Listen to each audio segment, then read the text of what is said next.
Hey, what is up, guys? Welcome to the first episode of That's Scuffed Up with me, Justin Lee, and my buddy here, Stephen Hayden. How we doing today?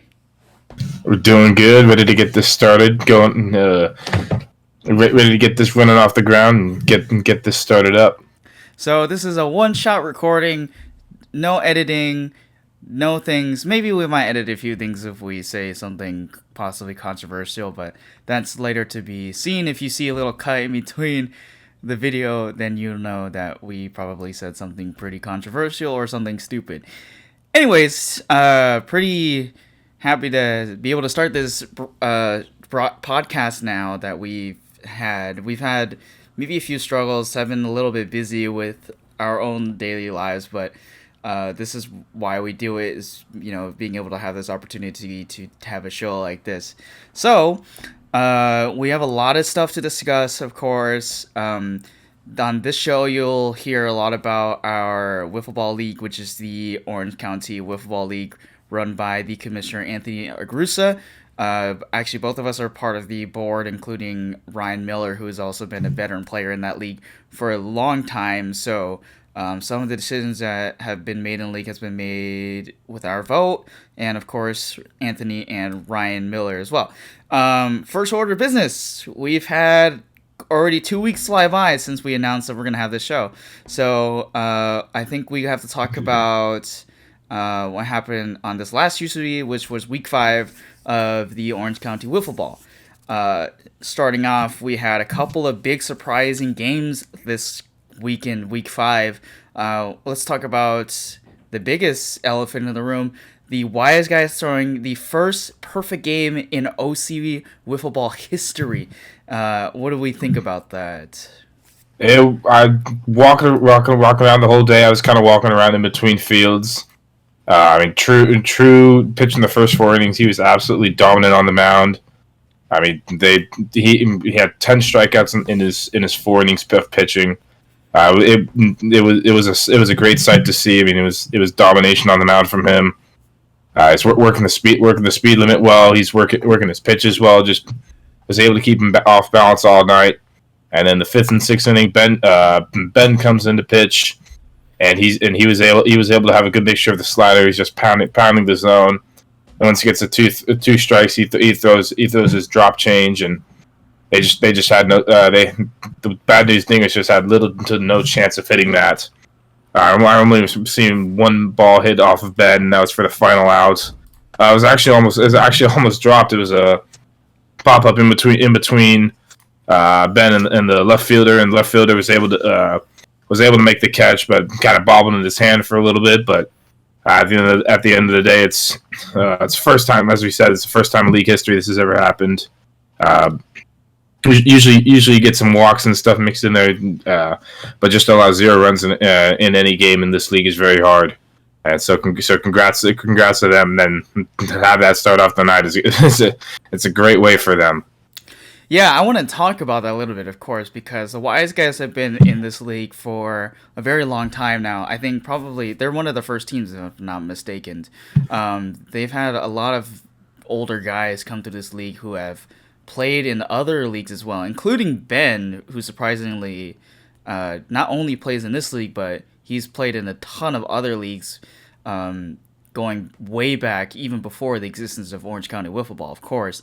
And we both went to that tournament for SoCal Wiffleball a while ago. You kind of like talk to him, like you nitpick his brain a little bit. He's a wealth of information about Wiffleball as it is.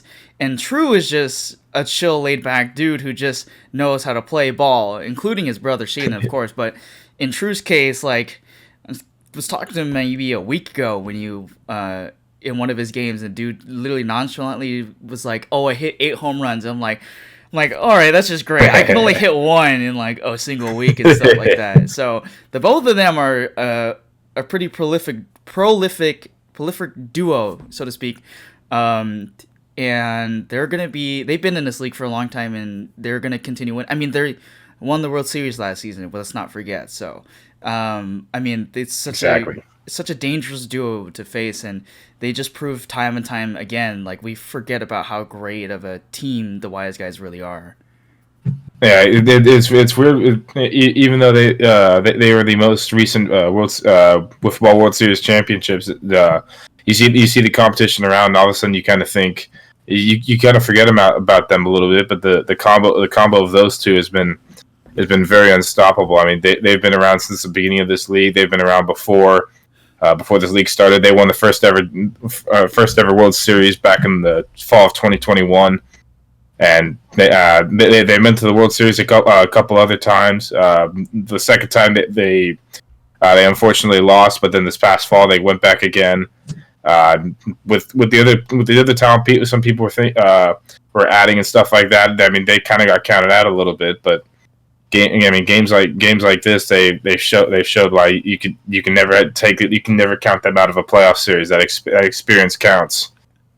Yeah, that's definitely a for sure thought when you think about it. And especially since the rules have changed, you'd think it'd be a lot easier for a lot of these guys to hit. But seeing so far and playing in this league throughout these games so far, it seemed like it's been a lot tougher because a lot of the pitchers that have been showing up have shown that they know how to hit the zone in a proper way, and they're a lot more consistent than they were probably a couple of seasons ago, because this league was obviously very young. So now you have a lot of these experienced guys starting to show up, and the players who have been here in this league are starting to kind of get the hang of a lot of these pitches, and you see the production coming out of them. It looks so good, but like, talk about like the teams that have been putting together a lot of these, like, I guess so to speak, like super teams, like the Plastic Pitches signing Shaden Hendrickson. Obviously we got Jordan Drexler and a few of those other teams have like a big players, but you forget that the Wise Guys, True and Cody, have been there forever, and they have never had a need to really get a lot of really good players just to be great. They've just been like a great duo in itself for a long time. Yeah, exactly. When True joined the Wise Guys for the summer 2022 season, it was the start of a great duo. We may talk about this later. It was the start of a great duo for the two of them. Immediately right away, True in the summer being the MVP of the league. Where unfortunately they just fell short of making it. That was the only season they fell short of making it to the World Series. But then they came back. They came back in the fall with a point to prove. End up winning it all, and now they're back here. Even they've lost 2 games so far, but they're still right. They're still right in it. I mean, no one's counting them out to win it all again. Yeah, they're probably. I know they're third in the power rankings right now, but that perfect game just tells you that they're still dangerous. So any of these teams that are up on top above them may not be the teams to beat. It's just probably a lot more competitive at the top between the Plastic Pitches, the Wise Guys, and of course the Diablos, who have been playing pretty good ball so far. The Plastic Pitches blue team, if I'm not mistaken, is probably the one to beat for sure out of those two teams that have split off from each other, of course, since a season ago. But I want to segue into the next part. If there was anything else that kind of stood out to you throughout this week in terms of playing from any of the teams. Avocabros obviously got a new jersey set for their team. They look really good. Those jerseys look really nice. They got the little logo on the front of the shirt. They got matching hats and all that stuff. No more. I mean, I don't know if they still wear the rally hat that they had playing the first part of the season. I didn't see that at all. But you mentioned it before, actually. The Avocabros are definitely not a true like bottom tier team. They can play with any other team in this league, to be honest. Yeah, absolutely. I mean, they took us to the wire. They took us in the wire in our game ourselves. I mean, they're 2-4, and but they can really hit the ball. They played the Wise Guys next, and I believe through 3 innings they had already scored like 6 runs off of a team that just threw a perfect game the game before. So they can definitely hit the ball if they just figure out some stuff with their pitching. I think they can be a future contender for the summer and in the fall seasons if they stick around. Remind me the name of the pitcher who's been really good for them. I know he's been around for a while. Yeah, the main for the Avocados, their main pitcher, their number one pitcher is Lucas Sardo. I mean, through has 14 innings pitched and only has 22 strikeouts with a 6.86 ERA on the year. Yeah, Uh, he's dangerous. he is. I mean, against us, he didn't allow a single run through 4 innings. So yeah, we kind of it was one of those situations where we as the LA Wiffles of OC we kind of had to wait until they got their second pitcher in. Mm-hmm. And especially in this league, having a number, I think generally under 7 on the ERA is a pretty good ERA to have in such a short season, because obviously we don't play like multiple games in a week. We play one game in 1 week, and the season is pretty short for us. And it's been tough, of course, because of the rainouts and season or game changes, I should say, and a lot of double headers. So it's been interesting. Let's talk about the Sand series a little bit. We've played in it twice already. You could say we have a curse now because we lost every single game we've played in that series, which is not a good omen, of course. But obviously the conditions are a lot different than they are if we played at the stadium, which is in a contained field, at night, less wind. Maybe it is, it's colder, but when you're at the beach, you obviously have that breeze coming through, and I think that was the biggest factor in a lot of those games, of course. Yeah. This is the second time we've done the Sand series. This happened for us. This happened 2 Sundays ago on the 19th of February. We had 3 teams out there. We playing 3 different games. We had the LA Wiffles of OC. We had Plastic Pitches Pink, and we had Plastic Pitches Blue. Started off first with the 2 Plastic Pitches teams playing against each other. And right away, the Plastic Pitches Blue just showed who they were. They scored 14 runs in the first inning. Just kind of showing that they're one of the best teams in the league. Then just were able to shut it down, win that game 22-7. Mm-hmm. Then next we had the LA Wolves of OC and Plastic Pitches Pink, finishing a continuation of a previous game. We were 3-3 in the top of this, going to the top of the 6th inning. LA Wolves of OC loaded up the bases. Were unable to get the run across. And then with Stephen Hayden on the mound, he was just barely missing the zone. Ended up walking in the winning run. The Plastic Pitches Pink ended up going 1-1 on the day. Then the biggest matchup came up at the end with the number 1 and 2 ranked teams at the time, with Plastic Pitches Blue and LA Wolves of OC. I decided to give Jordan Drexler the ball, and he was able to do pretty well. Going into the bottom of the 5th inning, LA Wolves of OC were up 8-6. But unfortunately, the pitching combo of Justin Lee and Stephen Hayden gave up 9 runs in the bottom of the 5th inning. We ended up losing 15-8. But overall, there was some very close games. I kind of want to get your thoughts on the day. What did you think of the day, and what did you think of the games, Justin? I thought it was funny because you're talking like this is in third person, like we're indifferent about this stuff. It's I mean, I am Stephen Hayden, so I love it. It's like the professionalism. Yeah, I like it. We're supposed to view this from a point of view where it's like we're not associated with a Wiffleball team. We're just 2 regular guys doing a podcast, of course. Exactly. For the series, I like the idea of it because we're playing in a different environment, and it's supposed to be a tradition that we're trying to start, which is always great because you see a lot of these other leagues like MLW, for example, playing in different places like those little like Fenway, and like the Field of Dreams type of thing, and playing in SoFi. So it's a good pace for us. I mean, obviously the conditions weren't ideal because it just rained a lot, and then we had the breeze, which was insane because that definitely threw a lot of our arms off.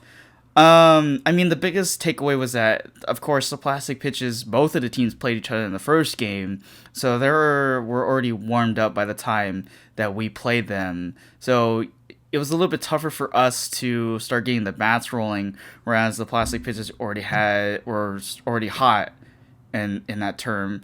Um, and then going into the second game, like, it was just tough all the way around. Like, uh, for me, like, I thought the pitching for me was improving, and it did seem like that maybe for like the first couple of sequences. But here's the thing about the plastic pitches blue team is that you can get hits off of them. Like, that's not a question about that, and they've gotten better at pitching too, of course. But you can get hits off of them 100%. They're not, invincible. But on the other side, when it comes to their offense, they can tear you open as soon as they want to. Like, it's very easy for them to hit bombs off of any pitcher, and that's the difference between them and a lot of other teams, is that they may not have the best pitching, but they have one of the better offenses because they have guys like Shaden Hendrickson and Dylan Hoffman, of course, those two being probably their top players on that team. But I love the idea, and I know we want to expand it to maybe more teams in the future, which would be great. And also, not to mention that we're actually going to have the All-Star game in Newport in that same spot as well. So I guess we can talk about that a little bit as well, because obviously we've played the All-Star game in a bunch of different places. Like last season, we played up in Tustin Park, which was a pretty nice spot to play in, and it's a lot of fun. The All-Star game last season was like really close all the way to the end, which makes it fun because you have all these really good players. And even I wasn't supposed to be in the All-Star game. There was supposed to be a lot of other better guys in the All-Star game, but it just made it a lot of fun. I thought it was awesome. Candidate for early home run derby would be Shaden. I think anybody would pick that guy because he's won it 2 years in a row. Like, come on. But it's gonna be a little bit different. We'll see how the wind is. But yeah, let's talk about that a little bit. Like, well, first off, that was my thoughts about the Sand Series. I think I love it just because it's in a different location, different scenario. The conditions are not ideal, but that's just what makes wiffle ball such a fun game, is that you have to be able to adjust to the environment of what it is on that day. Because obviously in baseball, it doesn't matter what conditions because that ball is going to be going at a certain velocity you want to. But wiffle ball, when the wind changes and everything like that, that changes the whole aspect of how you're going to throw your pitches and where the balls are going to go, obviously. And you've seen it yourself. Like when we went to Tustin Sports Park to play the All-Star game, you did the home run derby. Like you hit a lot of those balls and they died just before the line when you should have had a ton of more home runs. So wiffle ball and baseball are so different in that fact, which is what I love about it. But anyway, sorry, I've been going on for a while. Is there anything you wanted to add to that? Just going with the conditions. No, with us playing on a Tuesday night from 6:30 to 9:30. All of a sudden you go to a Sunday morning at 10 a.m. You just get different conditions. You're right on the beach there. You're just gonna get some different conditions sometimes. It's just a different way to a different way to play, a different way to go about it.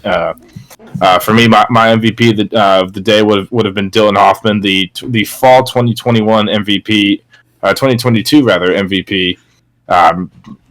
Had 4 innings pitched against us. I don't believe he allowed a run. Even in the first game, he had a couple innings pitched and didn't allow 2 runs, I believe. So, and overall, he must have had like 5 or 6 home runs on the day between the 2 combined games. And he was just great, and he was able to carry his team to victory. Yeah, such a fantastic player, especially for the plastic pitches. I mean, for a guy who's in his second season, like for him to storm onto the scene, like in a season ago, where you're trying to learn the sport, of course, he picked it up really fast for a guy like him. But it makes sense because he has a huge baseball background, of course, being drafted by the San Diego Padres once upon a time, and then being in that system for a while, and then he coaches still, obviously, at Westcliff University, and now he's doing his own summer league, Hoffman Baseball, of course, which is where we're gonna be working at some point, which is great. Yep. I don't know if we're allowed to bring that up, but we'll just throw it out there. It is we may cut stuff. I mean, we can cut stuff if needed. yeah, that's true. But yeah, there's a lot of talent on that team. Anyway, like Shannon Hendrickson. For sure. I mean, you get all his baseball friends. I mean, with how far they've come, we played them.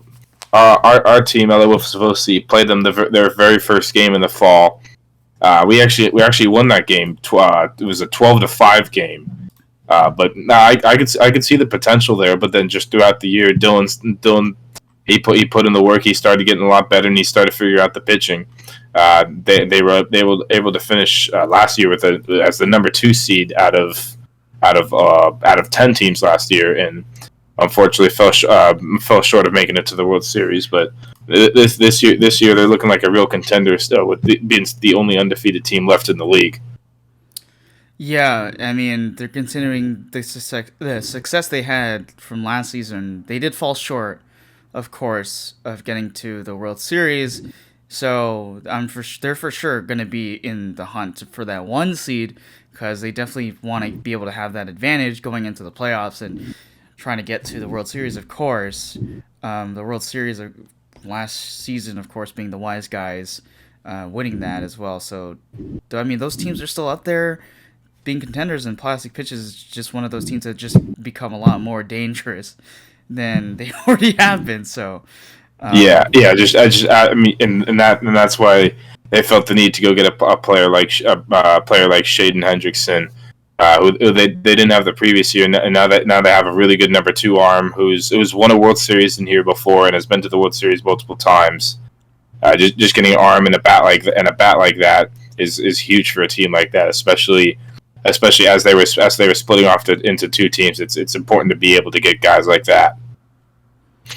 Yeah, that's 100% for sure, and they made a very good move in the off season, of course. So we'll keep an eye on that, of course, and see how far they'll go with it.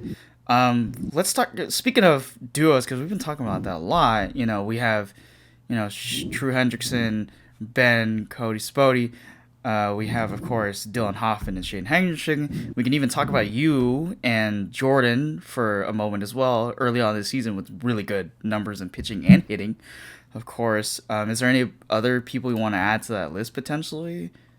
A sneaky duo that may be a little bit underrated is the commissioner himself, Anthony Agusa, combined with his lefty power hitter Matt Hornich. I think that's a big duo. That's a big duo that is kind of slept on, especially at the plate. Both of them can really hit the ball. Mm-hmm. Yeah, that team, of course, hasn't been in the race for some time, of course, but Matt Hornich was the rookie of the season last season, and earning that award in his first year. And then obviously Anthony has been great, as he's always been, because he's the commissioner, of course. He's gonna put all of his willpower out there, of course. And yeah, he's been around for a little while. Yeah, of course they're gonna be a good bunch to play with, and if they can get a right team, they can be really dangerous as well. And if their numbers are still looking pretty good, regardless of anything right now. So, if anything, if they get enough guys on their side, and they could potentially go for a run if they wanted to. And they're, not that far off. They're in the middle of the pack in terms of standings, of course. So, right. Yeah, we could talk all day about, different dangerous duos, of course. And there's a lot of them exactly. names. And that's just what makes the sport that much more dangerous, of course, for a lot of teams. Exactly. Even with some teams, you can get you can get into different trios and stuff. Like for example, for the LA Wiffles of OC, our team, you can go with Steven, you can go with Jordan, you can go with Justin as well. Kind of that trio right there is a big trio. A team like the Wise Guys, you can include you can go Ben, True, and include Brandon in there, and things like that. There are a few teams you can get the trios. for example, the Diablos, I think, is another slept on one as well, especially recently. After they added Wiffleball stud PJ Gordon, you have PJ Gordon, Brandon Mayo, and Bobby Petty, who without PJ they were the number 1 seed in the league last year. That trio is extremely dangerous, as they've only lost 1 game now as well. Yeah, I mean, like, we thought he disappeared, of course. Like, we thought he moved back to Las Vegas, and then obviously it was a big surprise for him to come back, and the team has been on a roll now. I mean, they just beat us, of course, recently. Just crushed us. Absolutely, yeah, and that's the difference. Like, one player can be the difference in this league, and, like, for guys, like you said, like, Steven, Jordan, and Justin, like, that's a great duo, like a 1-2-3 punch. And there's a lot of other teams that have those guys as well, but it's a good power balance in the league. It feels like it doesn't seem like there's one like team that just has a ton of good players, like if you were the San Diego Padres, who have like a lot of great players, and so yeah, exactly. It's a good even slate at where we're at in the league, and it's also been pretty smooth with the rule changes, of course, with the lowering of the speed limit. And all that stuff. So I honestly have been pretty happy with how the league has looked so far. And that's great for us because there's a lot of things and opportunities that are going to be in the future for this league, of course. And some of those new things, definitely for sure, like the Sand Series, the All-Star Game, of course, is another new one. The Banquet. Have we done a Banquet before?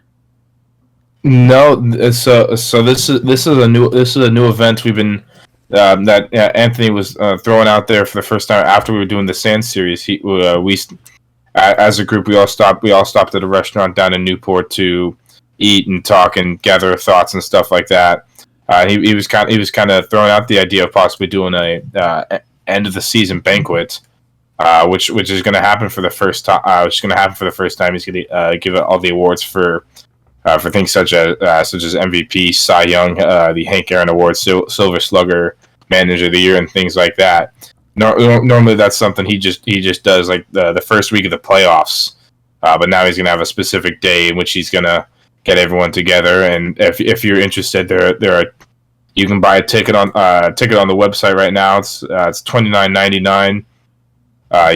Your ticket includes an entree, bottomless mimosas for the entire event, unlimited, and you also have appetizers for the table as well. So we hope to see people out there helping supporting the league and just having a good afternoon.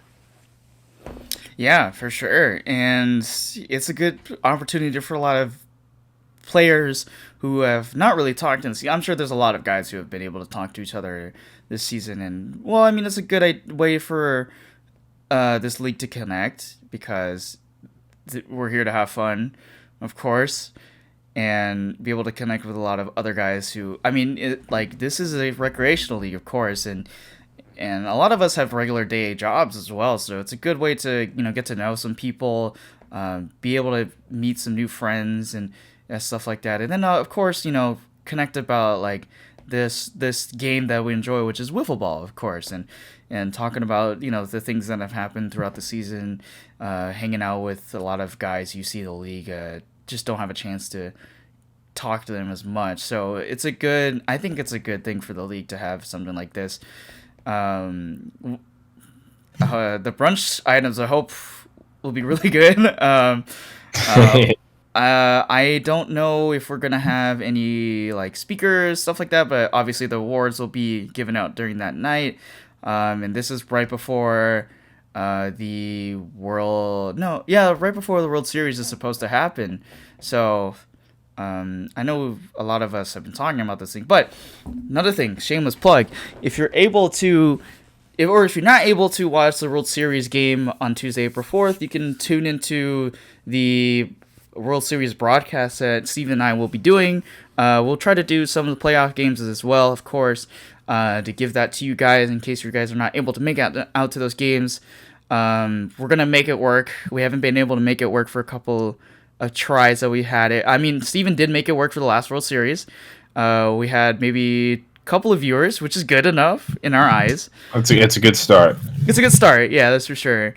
So if you're able to watch that, but we encourage you to still go watch World Series because, that's fun. Of course, we want people to show up and make this thing look like a big event for the guys who have fought their way up to that spot, basically. So that'll be out there if you guys want to check that out. Let's talk about the home run derby and the All-Star game. So, of course, with all the weather and the rain and stuff like that, we've had to push a lot of our games back. And, of course, the World Series, the All-Star game and the home run derby were pushed to a Sunday, and then we have a lot more double headers. Like, is that going to you think that's going to factor into a lot of players, like, things they're going to do for preparation and games coming up and stuff like that, especially with the double headers? I'm sure they're going to be pretty tired when they get to that point. Yes, it's kind of because of all the rain delays we've had. It's kind of become a race to the finish line to get this season off in time. I mean, we're gonna be doing some stuff on the weekends, even having some playoffs and stuff on the weekends and things like that. So it's gonna be kind of a race, and maybe some tired arms, some tired legs out there when we go out to play this. So the 19th. Which is a Sunday at 9 a.m. We're going to be having the All-Star game down at Balboa Beach in Newport Beach, and similar to the beach games, we're going to be having our All-Star game, which each team's going to choose one person to represent them into for the All-Star game, and then each team's going to put out two people to participate in the home run derby as well. That goes on. We've had a history. We've only had two winners ever for a home run derby. And little history lesson for you all. We had a two-time winner the first time. The first 2 years we had the same guy win it twice. Then come the summer, this person was his name was Fletcher. He was unable to come back anymore. So we had another two-time winner in Hayden Hendrickson come back. So he's looking to possibly break the curse of the two-time winner, or maybe we're going to start off with a new winner. So I think just focusing on the home run derby first. I mean, I think Hayden's obviously the favorite. I mean, we have to see who all comes out, but I think that'll be an interesting event to have. Yeah, I'm gonna double back on you there, and I'm just gonna give my prediction. I honestly think that the curse is gonna remain there. It's happened too many times in a row, of course. So I mean, if anyone can take down Shane, it's gonna be his brother, or a guy like Dylan Hoffman. Of course, I would take any one of those guys. Even a guy like Matt Hornich could be another candidate for that. And then of course, I would say either you or Jordan. But I think the biggest likely, because they've been the two biggest home run hitters so far, has been True Hendrickson or Shaden Hendrickson. So it's probably going to be coming down to either of those guys, because they're basically the definition of consistent home runs. True. Yeah. Another sneaky option for the home run derby is last year's runner-up is Bobby Petty. He's a sneaky option. He was able to make it to the final last year.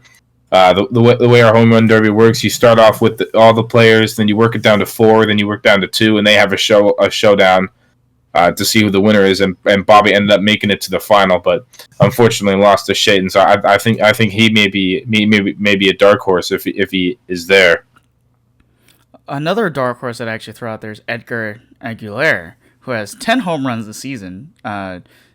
Checking the season stats from this is week 4 that these are from, actually. So these might be a little bit outdated, but who knows I didn't know if he hit any more home runs this week or not, but that could be another name to look out for. So he's actually third in the home run leaderboard right now. Yeah, he's right behind. Yes, he's right behind True and Shaden for the home run lead. So I mean, that's a possibility as well. Even the guy, as you mentioned earlier, like Jordan has 9 on the year. I have 8 on the year, and you never know what may happen. You never know what may happen. How the ball's going to travel, especially in a different environment like that. Playing on the beach, the wind may be blowing and stuff. You just gotta wait and see to find out who all is there and who's ready for it. who will the win favor? I think that's what it's going to come down to. Obviously, let's talk about a couple of other different things that we have to address. We had a new thing show up on the OC Wiffleball website that Anthony had posted a few days ago, or a week ago, I should say. It was from the Fall 22 season, the first team All-American and the second team All-Americans. So we had that list come out recently, and we have the list of guys who were elected to that list. And obviously, Stephen Hayden is one of those names that is up there alongside with some of those great players. Oh, don't discredit yourself, buddy. But yeah, it has a lot of those guys that we've mentioned so far, and of course they're still playing really well in this league thus far. And those second team guys are also people who some of those names are kind of hidden back there, and we've seen some good production out of them this season as well.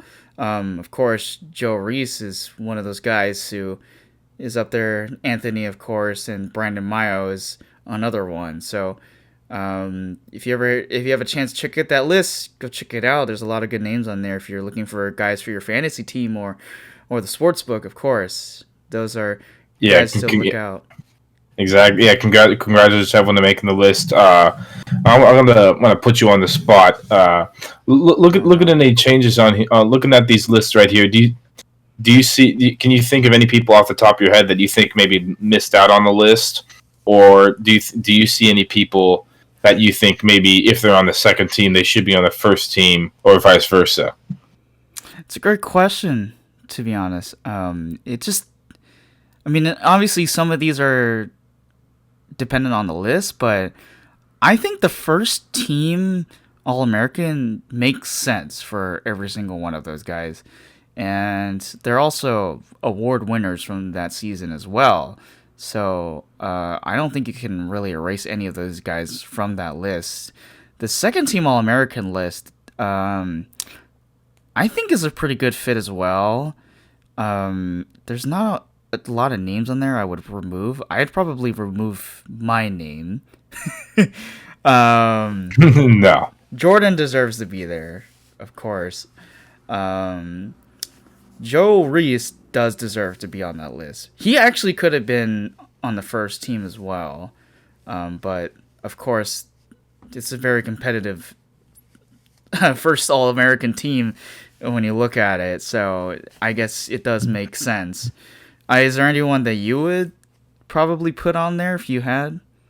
Based off the previous season stats, I'm very surprised actually that my teammate now, Jordan Drusler, is actually not in the first team All-American. Oh. He had a I believe he had a 5.3 ERA last year, and also I believe he was second in batting average and led the league in on base percentage. He got on base. He had a .736 on base percentage, which is absolutely ridiculous. It blew away the next person who was at, I believe, 50 or something like that for on base percentage. I think he deserves, based off the fall 2022 season. I think he deserves to be in that first team list. The problem is though, with 7 people, you gotta find a person to get rid of. And actually, based off of last season, I'm gonna move myself off and put myself on the second team. Really? I was still up there. I was still in the top 10 in average, and I had 9 home runs on the year. Still had a decent year, but I think at the end of the day, and plus, I think at the end of the day, Jordan was just a little bit better last year, and also he led his team to the playoffs. I was debating between. I think Matt Hornich could be a person Jordan could replace instead. But if I'm making the list, I'm gonna put Jordan in that first team. I'm gonna take myself off and put myself as the number 1 player on the second team. Okay, I think you're definitely throwing a little bit of a hardball at yourself there, but gotta be honest sometimes. I didn't have my best of years. I mean, I I mean, based off my first season, which I had a 585 average, all of a sudden I go to 460 to 462. You know, I think Jordan deserved it last year. Well, I mean, to quote Kendrick Lamar, humble. I think that's what it is. I think you're just being a little too humble of yourself. But I think I think you've done a pretty good job thus far. So don't sell yourself short there, my man. You're doing great, especially as a team captain as well. So, but enough emotions out with this. We're gonna move on here. So what else can we address in this as well? Well, we have, of course, the golf tournament coming up. That's coming up pretty fast in April. So if you haven't got your tickets yet, the early bird pricing will end at the end of the month, I believe. So if you are interested in joining that, I will be there, of course, because you got that 20% discount off of the ticket, of course, from the Super Bowl squares. And speaking of things you can buy, you can also enter the OC Wiffleball bracket tourney for the March Madness coming up here in a few weeks or so. So if you have that for yourself going, if you want to try that out, of course. And I mean, there's a lot of let's talk about this next upcoming season, actually, because we've had pretty big gap in between the fall season and the spring season, of course. But obviously this summer season is going to start really fast, which is like basically mid-April, which is still technically, if you think about it, springtime, but we're starting this in April rather than like late May or anything like that. Any thoughts about that quick start to the season?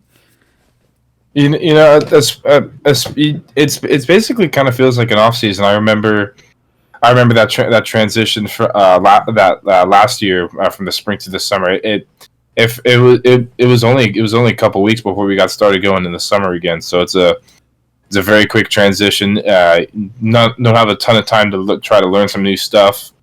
It's very much just hone down what you know and continue from there. So just possibly just get some swings in the off season and stuff like that, and then just kind of get ready. But you kind of see, you kind of figure out who else is added, who else is new, because we have some each season we've had some growth in the number of teams. When I first started, we had 8 teams we had 9 teams in the league actually, and it's grown over time. We've gained some and lost some, and we're at our highest total so far of 13, and looking to add more in the future. But it's definitely a very quick change, and with the weather change, the weather getting a little warmer, stays lighter, the ball travels a little further. Our last summer there were a lot of home runs and our average went up a lot, so that'll be interesting to see how different that is from the spring. Yeah, definitely. I mean, I remember playing in the fall, and there was a pretty big gap between the summer league and the fall league, it seemed like. But yes, it comes in fast, which is great, honestly, if you want to keep your momentum and your flow going. Obviously, is there any trends, because you've been in this league longer than most players in it here, is there like usually a trend, like do you see more stuff happening fall time, springtime, summer time? Like what does it feel like it's most like serious in the league? Well, I mean, for me personally, I mean, I've had the most success in the spring. I mean, that could be down to the level of competition going up as I've been in here. But my first year in the spring was the only year I made the playoffs. We finished the number 3 seed and unfortunately lost in the first round of the playoffs. But I mean, I think a lot of people take the spring very seriously. The wise guys obviously, like, they take the fall they take every season seriously, but they've had the most success in the fall. They've won they won the first ever World Series in the fall, and then they won the most recent one in the fall, and things like that. So interesting to see with Anthony's team, the good news Bears will be interesting to see how they do in the summer, because last summer that Anthony was able to lead his team to their first World Series appearance, which in all of his previous experience, it was in other leagues and things like that. This was his first time ever making it to a World Series. So I mean, it's a summer might be the year to watch out for Anthony. Yeah, for sure. I mean, like we talk about it, they have the right recipe. They have Matt Hornage, right? So they have a pretty good plan or structure, I should say, to be able to be a team that wants to go for contention here. And Anthony has all the tools to find the right guys for that, obviously. And it'll be always interesting to kind of see the teams that decide to move on or split up like the plastic pitches have done, and see which players are going to be present in the season, which players won't be present.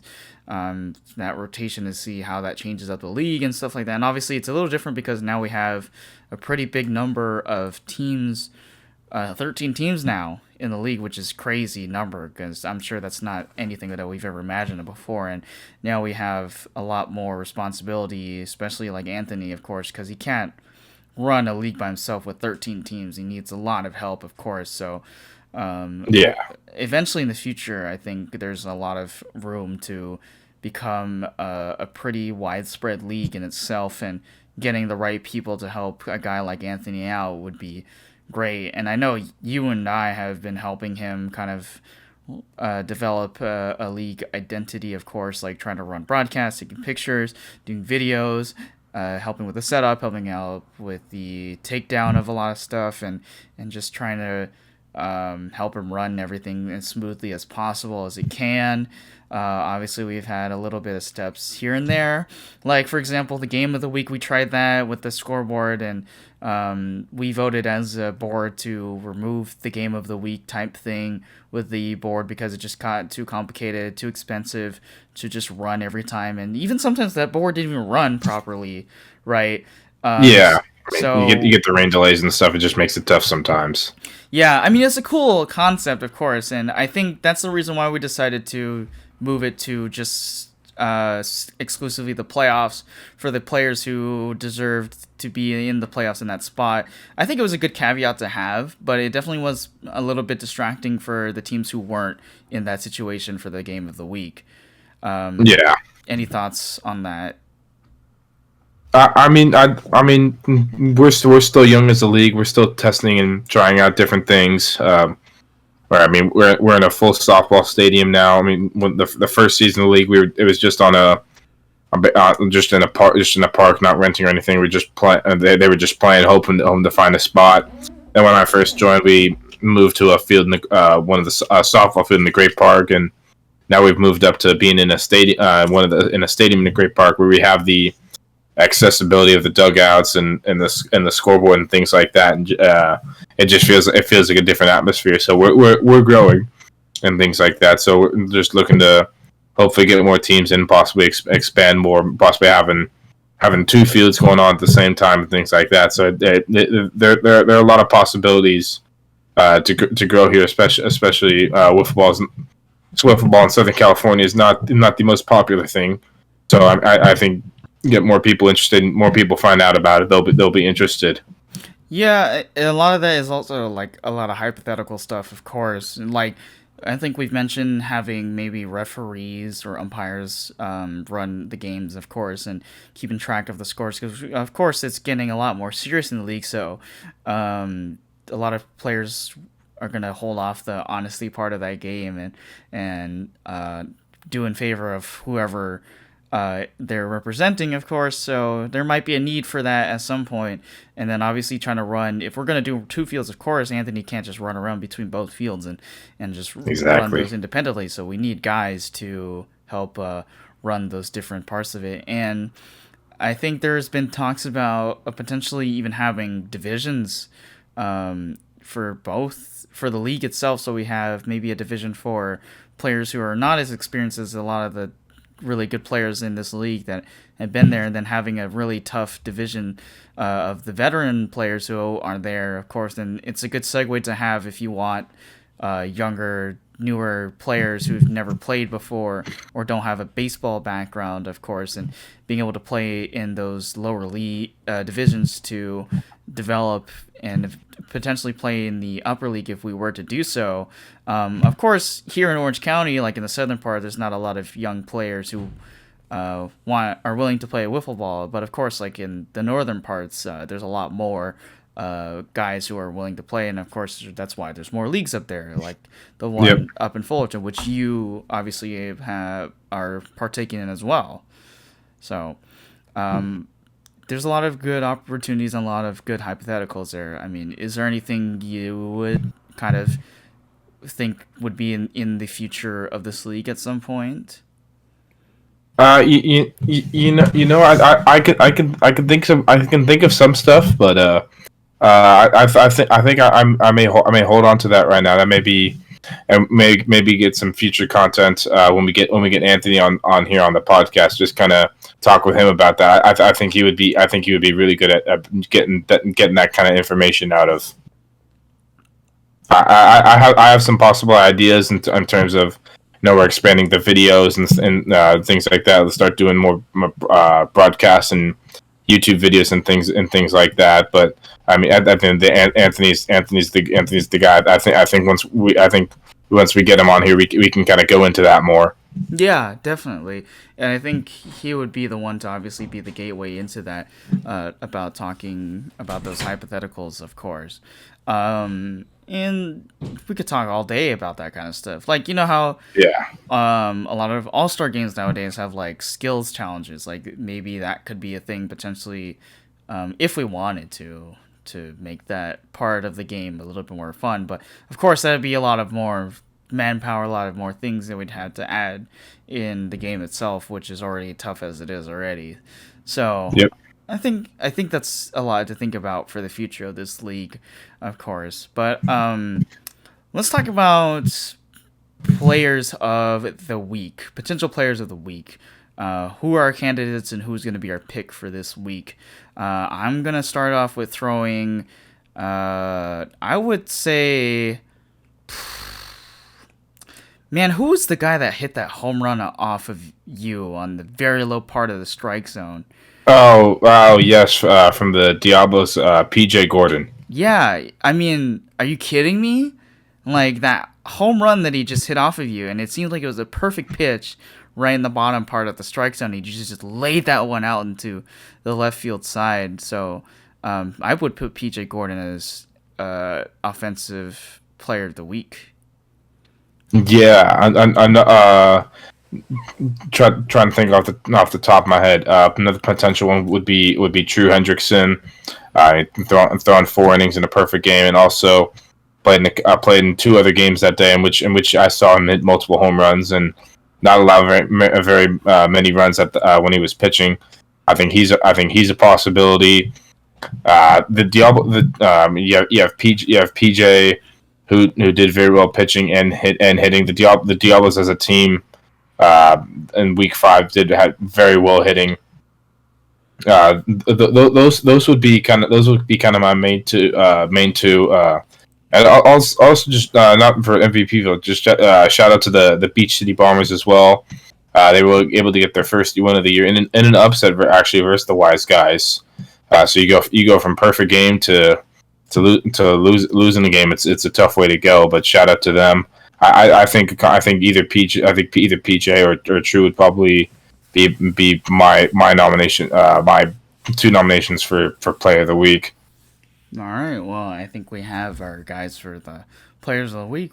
And going back to the upset of the Wise Guys after that perfect game. I mean, that just tells you the unpredictability about these games. Is you can be perfectly amazing in one game, but be insanely poor performance in the next.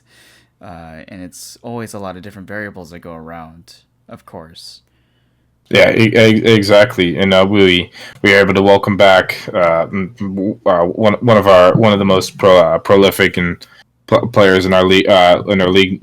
Nick Hedges.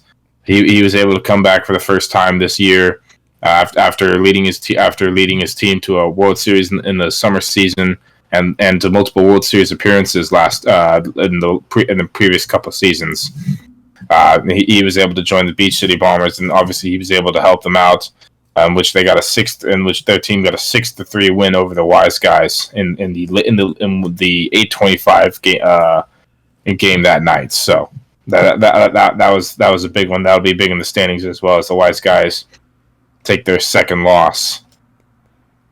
Yeah, a lot of crazy things, of course, and it happens in this league, obviously, and you never know when it's going to happen. But that just makes the beauty of this game of wiffle ball just that much more fun for a lot of teams, because you think you're always invincible when you can throw the ball, but any time some team can break out immediately and just absolutely deck you in those moments. Even look at a team like the LA Wolves of OC. I mean, they started the year off 4-0, and now all of a sudden they're lost their last 3 and they're 4-3. And anything can happen. You play a couple of the good teams, and all of a sudden you just never know what may happen. Yeah, definitely. And I think that just goes to show how tough it is to just play in a league like this. But you just have to remember that it's always just about having fun playing all these teams in here. So moving away from that part of it, we're coming close to the end here for the first episode of That Scuffed Up.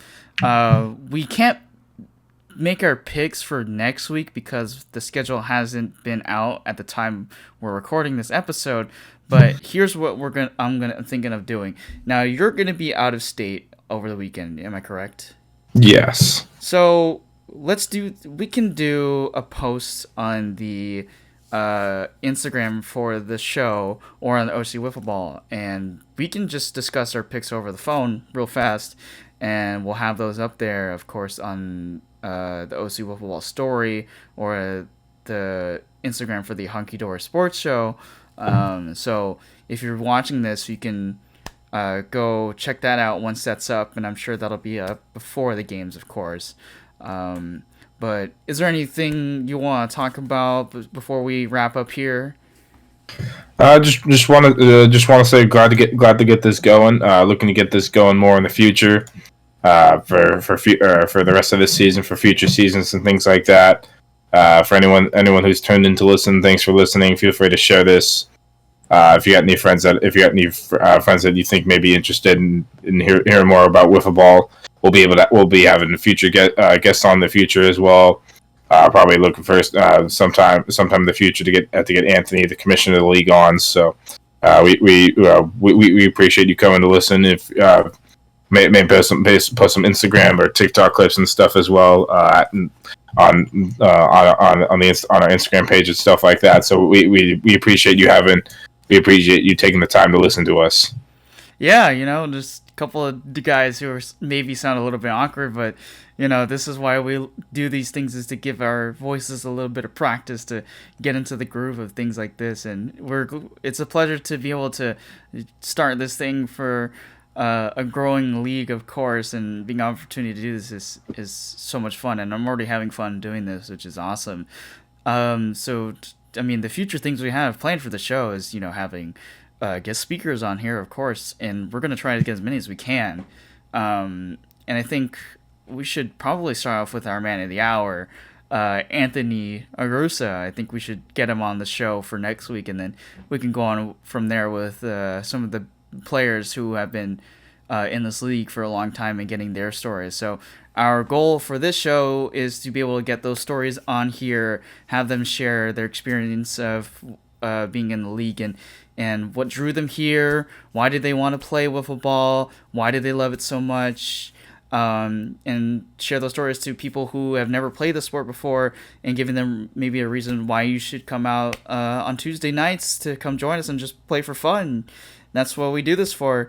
You can go buy yourself a jersey, you can create yourself a team, meet some new people, and I think that's what makes this so much fun. So I think we'll get this wrapped up here. This has been episode 1 of That Scuffed Up.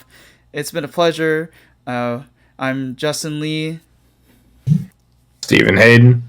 we'll see you guys in our next episode. Stay tuned. We'll have the schedule for that coming out pretty soon. And go ahead and follow us at the official Hunky Dory Sports Show Instagram, where we have all of our updates for our regular sports show and, of course, the Wiffleball podcast on here as well.